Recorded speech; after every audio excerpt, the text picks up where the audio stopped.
ஒரு பக்கம் கரூர் சம்பவத்தில் சிபிஐ அனுப்பியிருக்கிற சம்மன், இன்னொரு பக்கம் உலகம் முழுக்க த ஒன் லாஸ்ட் டான்ஸ்னு பெருசாக எதிர்பார்க்கப்பட்ட ஜனநாயகன் படத்தோட ரிலீஸ் தள்ளி போயிருக்கிறது. இந்த ரெண்டையும் முன்வைத்து பாஜக விஜயை முன்னிறுத்துகிறதா அல்லது வளர்க்க முனைகிறதா அப்படிங்கிறத இன்னும் ஆர்டிஎக்ஸ் தலைப்பு. ராப் என்ன சொல்லுதுங்கிறத பார்க்கலாம். ஒரு சினிமாவுக்கான சென்சார் பிரச்சனை அரசியல் அவதாரம் எடுத்து தமிழக சட்டமன்ற தேர்தல் வரை நீள துவங்கி இருக்கிறது. தனது கடைசி சினிமா என விஜய் அறிவித்திருக்கும் ஜனநாயகன் திரைப்படத்துக்கு தணிக்கை சான்றிதழ் வழங்குவதில் சிக்கல் நீடிக்க நீதிமன்ற தீர்ப்புக்காக காத்திருக்கிறார் ஜனநாயகன். இன்னொரு பக்கம் வரும் திங்கட்கிழமை கரூர் கூட்ட நெரிசல் வழக்கில் சிபிஐ விசாரணையில் ஆஜராக விஜய் டெல்லி செல்கிறார். இந்நிலையில் விஜய்க்கு ஆதரவாக காங்கிரசின் தமிழக எம்பிக்கள் பாஜகவுக்கும் பிரதமர் மோடிக்கும் எதிரான விமர்சனங்களை முன்வைக்க துவங்கி இருக்கிறார்கள்.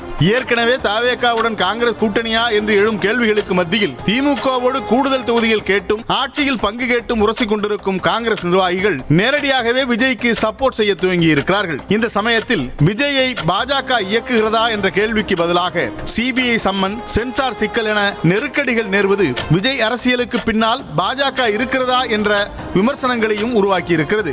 இதையே இன்றைய ஆர்டிஎக்ஸ் விவாதிக்கிறது. என் லைஃப்ல இந்த மாதிரி ஒரு பெயின்ஃபுல்லான ஒரு சிச்சுவேஷனை நான் ஃபேஸ் பண்ணதே கிடையாது.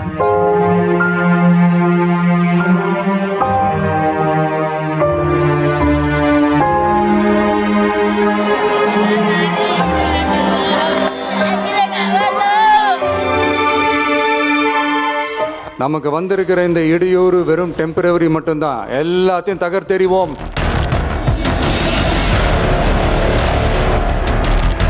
தாவேக்காவை ஆண்டவன் நினைத்தாலும் காப்பாற்ற முடியாது.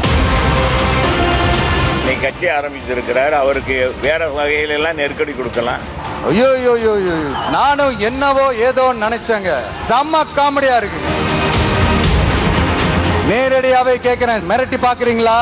இது எல்லாம் விஜய் அவர்கள் உணரணும். அதுக்கு இந்த விஜய் ஆள் இல்ல சார். யாரை கண்ட்ரோல் பண்ணுவாங்க, யாரை போய் தடுத்து நிறுத்துவாங்க? மக்களே, உங்களுக்கு தான் அது நல்லா தெரியுமே. நானும் எப்ப தணிக்கை கிடைக்கும்னு எதிர்பார்த்துட்டு தான் இருக்கேன். நீங்க எதுக்கு அனுமதி கொடுக்குறீங்க? பண்ணாதீங்க.